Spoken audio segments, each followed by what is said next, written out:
Take इंडस्ट्रीमध्ये career करायचं आहे, मग एक प्रश्न हमखास सतावतो. कॉलेजमध्ये जे शिकलो ते खरंच कामाला येणार आहे का? कॉलेजचं शिक्षण आणि प्रत्यक्ष नोकरी यात एक मोठी दरी आहे. आणि आज आपण तीच दरी कशी सांधायची याबद्दल बोलणार आहोत. बरोबर ना? हाच तो प्रश्न आहे. हातात डिग्री तर असते, पण मनात एक धाकधूक असतेच की आपण इंडस्ट्रीसाठी खरंच तयार आहोत का? फक्त डिग्री पुरेशी आहे का एक चांगली नोकरी मिळवण्यासाठी? चला, ह्याच प्रश्नाचा जरा खोलात जाऊन विचार करूया. आणि हीच ती गॅप आहे ज्याबद्दल आपण बोलतोय. म्हणजे बघा, एका बाजूला कॉलेजमध्ये शिकलेलं थिअरॉटिकल ज्ञान आणि दुसऱ्या बाजूला IT इंडस्ट्रीच्या रोजच्या गरजा म्हणजे प्रॅक्टिकल काम, आणि याच दरीमुळे अनेक हुशार पदवीधर मागे पडतात. ही समस्या काही लहान-सहान नाहीये. इतकी मोठी आहे की अगदी MSBT सारख्या मोठ्या शैक्षणिक संस्थांनी सुद्धा हे ओळखलंय. आणि म्हणूनच त्यांनी एक्झिट इंडस्ट्रियल ट्रेनिंग कंपल्सरी केलंय. का? तर विद्यार्थ्यांना नोकरीसाठी लागणारी कौशल्य आणि खराखुरा कामाचा अनुभव मिळावा म्हणून. पण समजा याच दरीवर एक पूल बांधला गेला तर, जो थेट कॉलेजला इंडस्ट्रीशी जोडेल.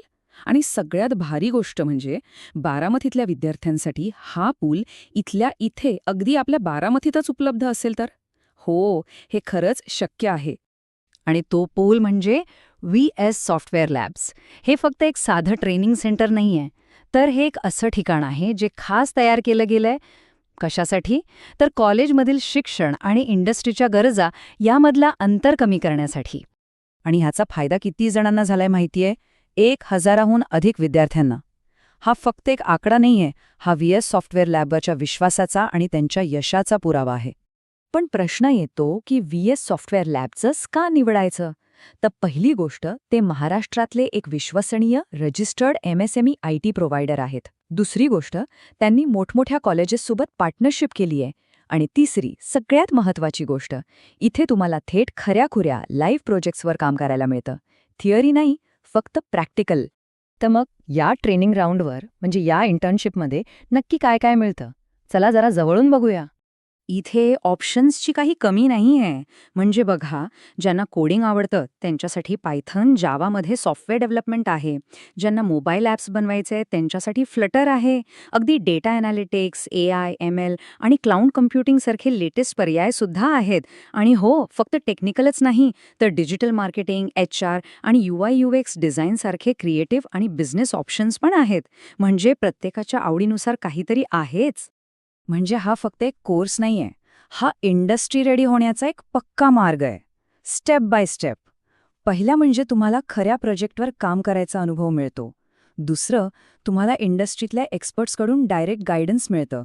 तिसरं, टीममध्ये कसं काम करायचं म्हणजे सॉफ्ट स्किल्स हे शिकायला मिळतं. आणि शेवटी एक व्हॅल्युएबल इंटर्नशिप सर्टिफिकेट तर आहेच. बरं, हे सगळं आम्ही सांगतोय, पण ज्यांनी हा प्रवास स्वतः अनुभवलाय त्यांचं काय म्हणणं आहे? चला, त्या इंटर्न्सकडूनच ऐकूया, कारण खरा पुरावा तर त्यांच्या अनुभवातच आहे. हे बघा, पार्थ शिंगाडे काय म्हणतात, मला फक्त थिअरी नाही, तर खरंखुरं हँड्स ऑन काम करायला मिळालं. मी हायरिफाय नावाच्या एका जॉब पोर्टलवर काम केलं आणि त्यामुळे मला प्रॅक्टिकल डेव्हलपमेंट, टीमवर्क आणि प्रोजेक्ट कसा पूर्ण करायचा हे सगळं खऱ्या अर्थाने समजलं. आता यश इंगळे यांचा अनुभव ऐका. ते म्हणतात की या ट्रेनिंगमुळे माझी टेक्निकल स्किल्स तर सुधारलीच, पण माझा लॉजिकल विचार आणि आत्मविश्वास खूप वाढला. आणि आता मी भविष्यातल्या संधींसाठी तयार आहे. आणि हा आत्मविश्वास खूप महत्वाचा आहे. आणि मृणाल धारक सुद्धा हेच सांगतायत. ट्रेनिंगचा फोकस फक्त थिअरीवर नव्हता, तर प्रॅक्टिकल कामावर होता. मेंटॉर्स खूप सपोर्टिव्ह होते. आणि यामुळे माझी टेक्निकल स्किल्स, प्रॉब्लेम सॉल्व्हिंग आणि टीमवर्क सुधारलं. सगळ्यात महत्त्वाचं म्हणजे माझा कॉन्फिडन्स वाढला. म्हणजे बघा, प्रॅक्टिकल स्किल्स आणि आत्मविश्वास हेच तर हवं असतं.